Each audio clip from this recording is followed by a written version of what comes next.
First contact gone wrong. The quantum sensors aboard the UES Intrepid lit up like a Christmas tree, their holographic displays casting an ethereal blue glow across the bridge. Lieutenant Maya Rodriguez's fingers danced across her console, her dark eyes narrowing as she interpreted the readings. Captain, multiple signatures emerging from quantum space. Configuration unknown. Definitely not human. Captain Sarah Chen rose from her command chair, her weathered features illuminated by the tactical display. After 20 years in the United Earth Space Force, she'd imagined countless first contact scenarios. None of them had involved being alone at the edge of human space with an experimental warship. "Show me," she ordered, her voice steady despite the gravity of the moment. The main view screen shifted, revealing the dozen sleek vessels emerging from quantum space. Their hulls seemed to ripple like liquid metal, defying conventional engineering. The ships moved with an organic grace that spoke of technological sophistication far beyond humanity's current capabilities. "Analysis," Chen asked, addressing her XO, Commander David Park. Park studied his readings, his cybernetic eye whirring as it processed the data. "Their energy signatures are off the charts, Captain. Conservative estimate puts their tech level at least a century ahead of ours. Except," he paused, frowning. "Except what, Commander?" "Their quantum wake is inefficient, like they're brute forcing their way through space-time instead of working with it. Our new Q drive is actually more advanced." Chen allowed herself a small smile. The quantum resonance drive was humanity's ace in the hole, the result of a breakthrough that had stunned even its inventors. The Intrepid was the first ship to carry it, along with a suite of other experimental systems that pushed the boundaries of physics. "Lieutenant Kumar, open all standard peaceful contact channels. Let's do this by the book." The communications officer nodded, but before he could act, the alien vessels shifted formation. Their liquid metal hulls began to pulse with energy. "Multiple weapons signatures," Rodriguez called out. "They're powering up something big." Chen didn't hesitate. "Defensive posture. Bring quantum shields online, but keep weapons cold. Let's not escalate unless we have to." The alien ships struck first, a barrage of energy weapons that would have vaporized any conventional human vessel. The quantum shields caught the attack, the energy dissipating across their surface in a spectacular display of light and mathematics. "Shields holding at 98%, Rodriguez reported, unable to keep the pride from her voice. "Their weapons are powerful, but they're not accounting for quantum field dynamics." The alien vessels paused their attack, clearly surprised by the Intrepid's survival. Chen used the moment to address her crew over the ship-wide comm. "All hands, this is the captain. We find ourselves in humanity's first contact with an apparently hostile alien species. They may have more ships and older technology, but we carry humanity's finest achievements and brightest minds.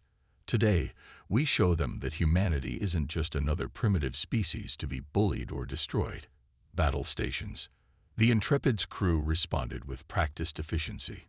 In engineering, Dr. Emily Santos and her team brought the Q drive to full power, its quantum fields humming with potential. In the weapons bay, Gunnery Chief Marcus Williams prepared the experimental phase cannons, weapons designed to bypass conventional shields by shifting partially out of normal space.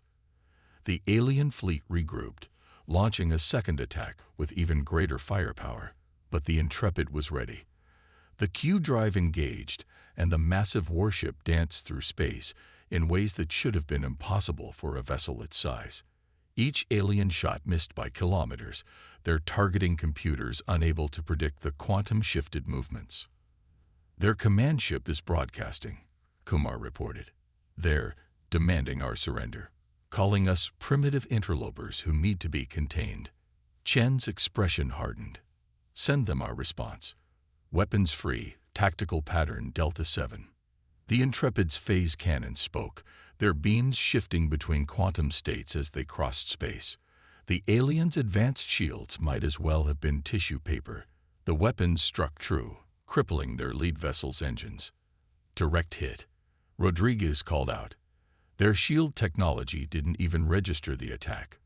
The alien fleet scattered, their formation breaking as they tried to adapt to this unexpected threat. But the Intrepid pressed its advantage, its quantum fields allowing it to be everywhere and nowhere, striking with weapons the aliens had no defense against. In less than 10 minutes, half the alien fleet was disabled, their mighty ships drifting powerless in space. The others maintained their distance, their earlier aggression replaced by obvious caution.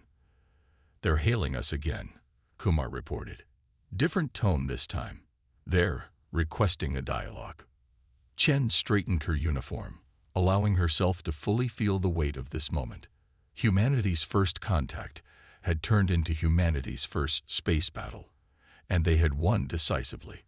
Whatever came next would shape human-alien relations for generations to come. "Open a channel," she ordered. "Let's show them that humanity knows how to be gracious in victory. But first, make sure they understand that we went easy on them. We could have destroyed their ships instead of disabling them." As Kumar prepared the communication link, Chen reflected on how quickly everything had changed. The Intrepid had set out to test new technology, and instead had proven that humanity could stand toe-to-toe with advanced alien civilizations. The galaxy would never be the same. "Channel open, Captain," Kumar announced. Chen took a deep breath, ready to make history. "This is Captain Sarah Chen of the UES Intrepid. Let's discuss how we can turn this unfortunate first contact into something more constructive for both our species." The response would determine much, but one thing was already clear. Humanity had arrived on the galactic stage, and they had arrived with a bang. The weight of command. The alien commander's hologram flickered in the Intrepid's conference room, its crystalline features refracting light in mesmerizing patterns. Captain Chen sat across from the projection, maintaining a calm exterior despite the tension in the air. "You must understand, Captain Chen," the alien spoke through the translation matrix. "The crystalline Concordat has maintained order in this sector for 10,000 years. Your species' sudden appearance with such unexpected capabilities presents a significant concern." Chen noted how the alien commander's crystalline form darkened when mentioning human capabilities, a sign of anxiety, according to the xenobiologist's hasty analysis. "Commander Zix, my species has no interest in disrupting galactic order. However, we will not be bullied or contained." The hologram shimmered as Zix processed this. Behind Chen, Commander Park and Dr. Santos exchanged glances. The meeting was interrupted by Lieutenant Rodriguez's voice over the comm. "Captain, emergency. Multiple quantum signatures detected, much larger than the previous fleet. They're emerging now." Chen was on her feet instantly. "Meeting adjourned, Commander Zix. I suggest you warn your reinforcements not to make the same mistake your advance fleet did." The hologram disappeared as Chen strode onto the bridge. The tactical display showed 50 warships emerging from quantum space, each one larger than the vessels they'd faced earlier. "Their weapons are powering up," Rodriguez reported. "These ships are carrying planet-killer-grade weaponry." Chen's mind raced. The Intrepid was advanced, but these odds were beyond anything they'd prepared for. One mistake would mean not just their destruction, but potentially Earth's as well if the aliens backtracked their course. "Dr. Santos," Chen called to engineering, "remember that theoretical application of the Q drive you said would probably get us all killed." "The quantum multiplication effect." "Captain, that's completely untested. It could tear us apart at the atomic level. And if it works?" A pause. "If it works, we could be everywhere at once. But the power requirements. Route everything we have to the Q drive. Weapons, life support, everything except minimal shields and comms.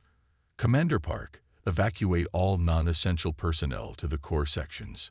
The bridge crew moved with practiced efficiency, but Chen could see the fear in their eyes. What she was proposing had never been attempted outside of simulations. The alien fleet spread out, forming a sphere around the Intrepid. Their first volley would be devastating enough to crack a small moon. Dr. Santos reports ready, Captain, Kumar announced. All power rerouted. Core sections sealed. Chen took a deep breath. Send one last message to the fleet. Tell them, you assumed humanity would be primitive. That assumption ends today. Then activate the quantum multiplication effect. The Intrepid's Q drive screamed as it pushed the boundaries of physics. Space itself seemed to shudder as the ship existed in multiple states simultaneously.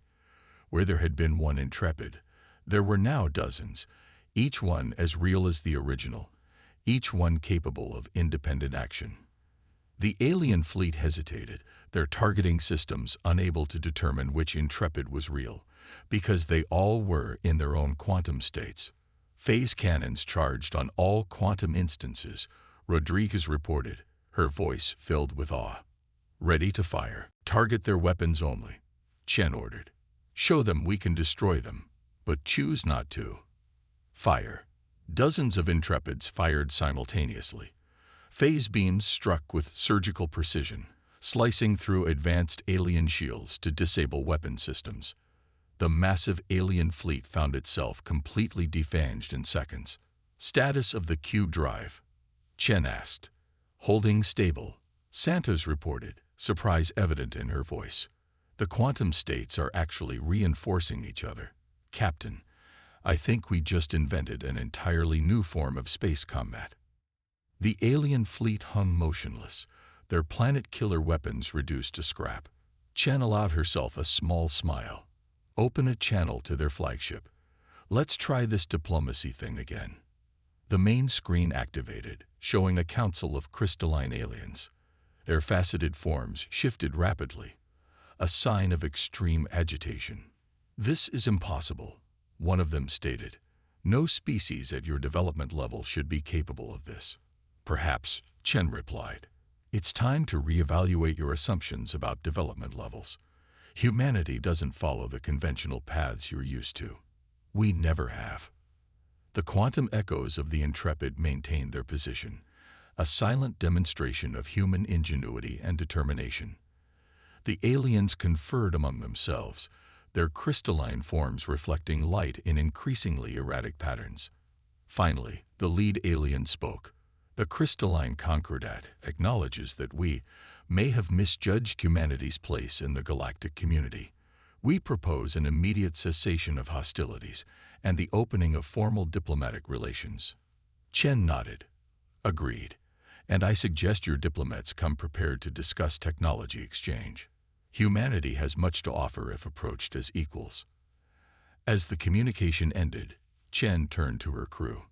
The bridge was silent, everyone processing the magnitude of what they'd achieved. In less than a day, humanity had gone from an unknown species to a force that had humbled one of the galaxy's oldest civilizations.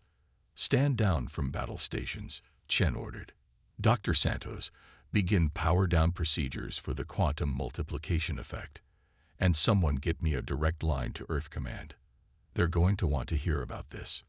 The multiple Intrepids began merging back into a single vessel, leaving the alien fleet to contemplate a harsh lesson. Humanity might be young, but they were far from primitive. The galaxy would never be the same. Innovation under fire. Dr. Emily Santos stared at the quantum field readings scrolling across her lab display, dark circles under her eyes betraying days of minimal sleep. The Intrepid's dramatic demonstration of power had worked, perhaps too well.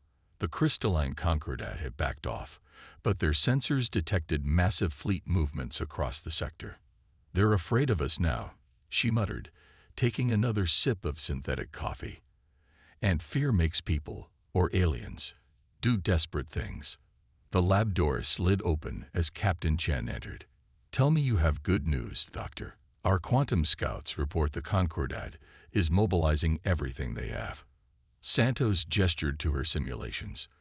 The quantum multiplication effect worked better than we could have hoped, but it's not sustainable. Each use degrades the Q drive's containment matrix. We can maybe pull it off one more time before risking catastrophic failure. And they'll be ready for it now, Chen said, frowning. We need something new, something they won't expect. Santos pulled up another simulation. I might have something. Remember how we noticed their quantum wake was inefficient? They're pushing against space-time instead of working with it. I think we can use that. The lab's holographic display lit up with complex equations and field diagrams. Their method creates quantum turbulence, like wake behind a boat. If we can detect it, we can track their movements. Chen finished. Even through quantum space. Better. Santos' eyes lit up with the fever of scientific breakthrough. We can disrupt it. Maybe even collapse their quantum fields entirely. Trap their ships in normal space. A sudden alert blared through the ship. Lieutenant Rodriguez's voice came over the comm. Captain to the bridge. Multiple quantum signatures detected. Biggest fleet yet. Chen was already moving. How long to implement your idea? The detection system's ready now. Disruption technology. Give me 2 hours. You have 1. They're not going to wait. The bridge was a hive of activity when Chen arrived. The tactical display showed hundreds of Concordat ships emerging from quantum space, forming a massive sphere around the Intrepid. They're not taking chances this time, Commander Park reported. Multiple layers of ships, overlapping fields of fire. Even with the multiplication effect, we couldn't hit them all before they got a shot off. Chen studied the formation. They're learning. But so are we. Lieutenant Kumar, open a channel to their command ship. The main screen flickered to life, showing a council of crystalline aliens. Their forms were darker now, almost opaque, a sign of resolve, according to their xenobiologists. This ends now, the lead alien stated. Your ship's capabilities are impressive, but we have adapted. Surrender, and your crew will be treated according to galactic law. Chen smiled. You're still making assumptions. Did you really think the quantum multiplication effect was our only trick? She cut the transmission. Status of Santos' detection system. Online, Rodriguez reported. I can see their quantum wakes clearly now. The turbulence is massive.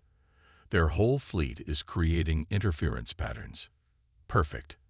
They're doing half our work for us. Maintain position and ready all defensive systems. We just need to hold out until Santos finishes her disruption device. The alien fleet began their approach, weapons charging. Their formation was perfect, designed to counter the multiplication effect they'd seen before. But humanity had moved on to something new. In engineering, Santos and her team worked frantically, repurposing the ship's quantum sensors into something never before attempted. The principles were sound. In theory, they could turn the aliens' own quantum inefficiency against them. Incoming fire, Rodriguez called out. The Intrepid's quantum shields flared as energy weapons struck from multiple directions.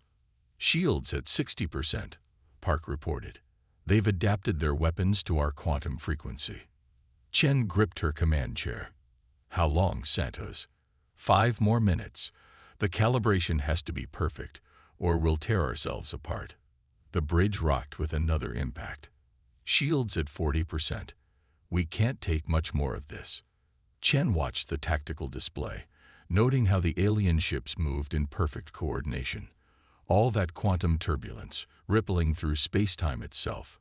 Santos, what would happen if all that turbulence suddenly synchronized? A pause. Theoretically, a cascade effect, like waves combining to form a tsunami. But controlling it would be impossible unless, Santos' voice trailed off as she focused on calculations. 2 minutes to shield failure. Chen addressed her crew. Hold position. Whatever happens next, remember, humanity doesn't just survive. We innovate. Santos' voice came back, excited. Ready. But Captain, this is going to affect everything in the area, including us. We'll need to shut down all quantum systems the moment it hits. Understanding coming secondary impacts is part of science. Chen quoted from their academy days. Do it. Santos activated her device. For a moment, nothing seemed to happen. Then space itself appeared to shiver. The alien ship's quantum wakes, visible now on tactical displays, began to synchronize. The turbulence built upon itself, creating waves in spacetime that grew exponentially. All hands, brace for impact. Engineering, shut down quantum systems on my mark.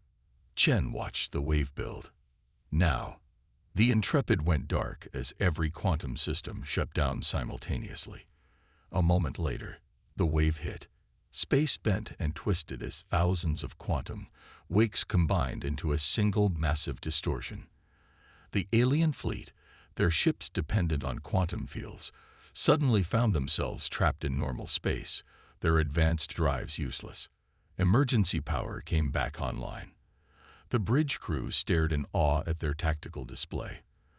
The mighty Concordat fleet hung motionless, their quantum systems completely disrupted. "Open a channel," Chen ordered. "Let's explain to them exactly what just happened and why attempting to bully younger species is a terrible idea." The lesson was clear. Humanity's greatest strength wasn't their technology, but their ability to understand and adapt it in ways no one else had imagined. The crystalline Concordat was about to learn that the hard way. The tables turn. The crystalline Concordat's fleet hung powerless in space, their quantum drives neutralized by humanity's innovative defense. But Captain Chen knew better than to celebrate too early. On the Intrepid's bridge, she watched the tactical display with growing concern. Multiple emergency signals from the Concordat ships, Lieutenant Kumar reported. Their life support systems are failing without quantum power. Chen straightened in her command chair. This wasn't about victory anymore. It was about preventing a massacre. Broadcast on all frequencies. This is Captain Chen of the UES Intrepid. Your ships will regain quantum functionality in approximately 1 hour. Until then, we're offering emergency assistance to any vessel in distress. Commander Park raised an eyebrow. "Captain, they just tried to destroy us. And now we have the chance to show them a better way," Chen replied. "Deploy rescue shuttles. Priority to ships with critical life support failures." The next hour transformed into a massive rescue operation. The Intrepid shuttles darted between disabled alien vessels, providing emergency power and evacuating crews where necessary. In engineering, Dr. Santos worked with alien technicians, teaching them how to safely restart their quantum systems once the disruption wore off. "Their technology is amazing," Santos reported over the comm, "but they're so set in their ways. They'd been using the same quantum drive design for millennia without questioning if there might be a better approach." Chen watched as another group of crystalline aliens was brought aboard. Their forms had dulled to an almost gray color, a sign of shock and disbelief, according to their growing understanding of Concordat biology. "Captain," Kumar called out, "priority message from the Concordat flagship. Their High Council is requesting permission to come aboard." This was it, the moment that would define humanity's place in the galaxy. "Permission granted. Commander Park, prepare our largest conference room. And get me Dr. Hassan from Synopsychology." An hour later, Chen sat across from 5 members of the crystalline Concordat's High Council. Their crystalline forms had regained some of their luster, but they moved with uncharacteristic hesitation. "You could have destroyed us," the lead counselor stated, their crystalline structure reflecting light in complex patterns. "Instead, you render aid." "Why?" "Because that's who we are," Chen replied. "Humanity has had its share of wars and conflicts. We've learned that true strength isn't about destroying your opponents. It's about turning them into allies." Dr. Hassan, sitting quietly beside Chen, noted how the counselor's crystal structures shifted at this, a sign of deep contemplation. "Your quantum technology," another counselor spoke, "it defies our understanding. Yet you achieved it in mere centuries, while we have stagnated for millennia. How?" Chen gestured to Dr. Santos, who had joined them. "We question everything. We look at problems from new angles. When something doesn't work, we try something different. Our greatest strength isn't our technology.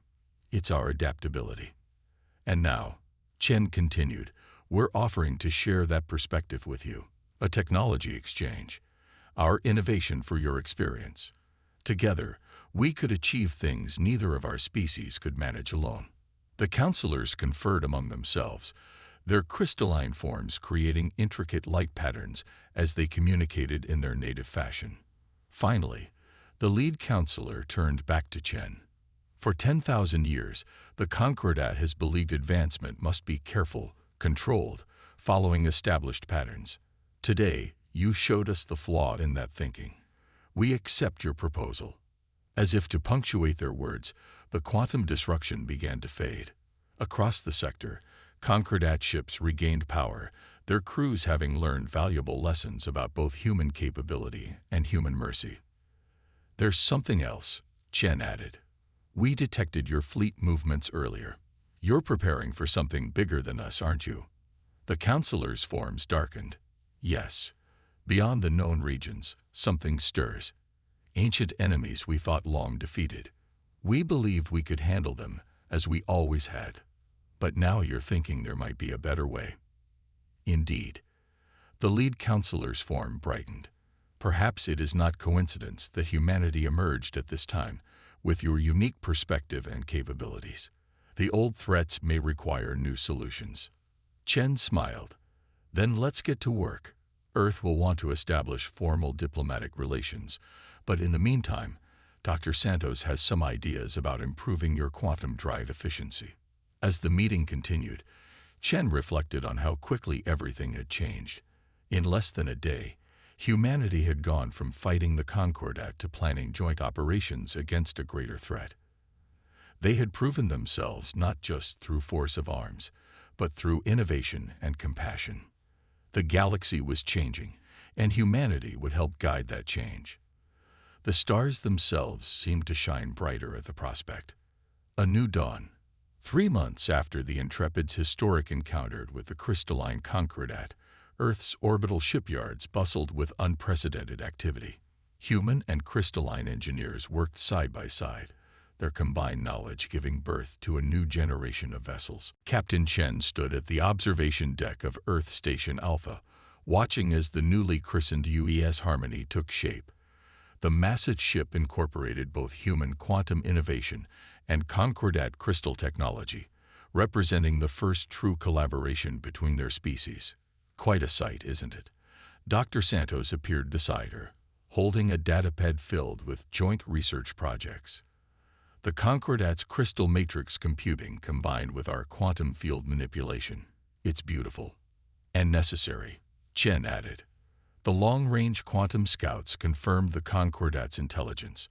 The void swarm is real, and they're heading toward populated space.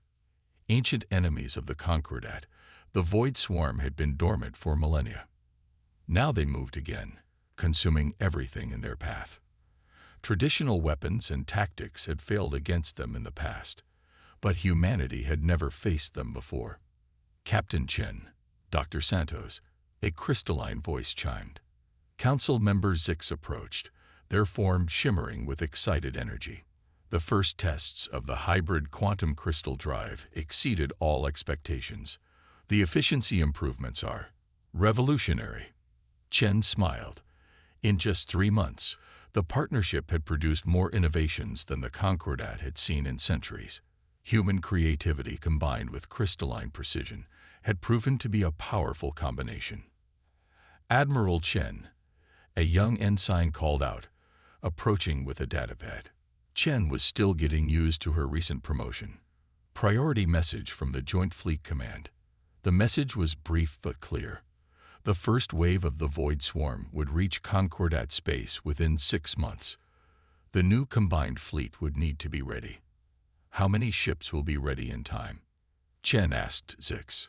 20 with the new hybrid systems, the crystalline alien replied. Including the Harmony. Not as many as we'd hoped, but each one is worth 10 conventional vessels. Santos pulled up a holographic display of their latest weapon development. The quantum crystal phase cannons are performing beyond expectations. The Void Swarm's adaptive shielding won't be able to compensate for weapons that exist in multiple quantum states simultaneously. And the crew integration. Chen watched as human and crystalline workers moved with practiced coordination in the shipyard. Better than anyone predicted, Zix's form brightened. Your species' adaptability has proven contagious. My people are learning to. How do you say it? Think outside the crystalline structure. Chen laughed. Close enough. We're all learning from each other. That's the point. A flash of light announced the arrival of the Intrepid, returning from its latest patrol. The ship that had started it all now served as a training vessel, helping both species' crews adapt to new technologies and tactics. 3 months ago, we thought we were alone in defending against the Void Swarm, Six observed. Now, thanks to your ship's mistake in testing its drive near our space, we have hope. That's the thing about humanity, Chen replied. We have a habit of turning mistakes into opportunities. Speaking of which, Dr. Santos, didn't you say that quantum multiplication effect failure gave you an idea? Santos grinned. Yes, if we deliberately create a cascade failure in multiple ships' quantum fields, we could potentially create a space-time barrier that would trap the Void Swarm in normal space. They'd lose their dimension-shifting ability. Deliberately failing our way to victory, Chen mused. Sounds like a human solution. The observation deck fell silent as the Harmony's quantum crystal drive powered up for the first time. The massive ship glowed with internal light, crystal facets channeling energy in ways neither species had imagined possible before their collaboration. Admiral, Zix turned to Chen, their form pulsing with determination. The High Council has a request.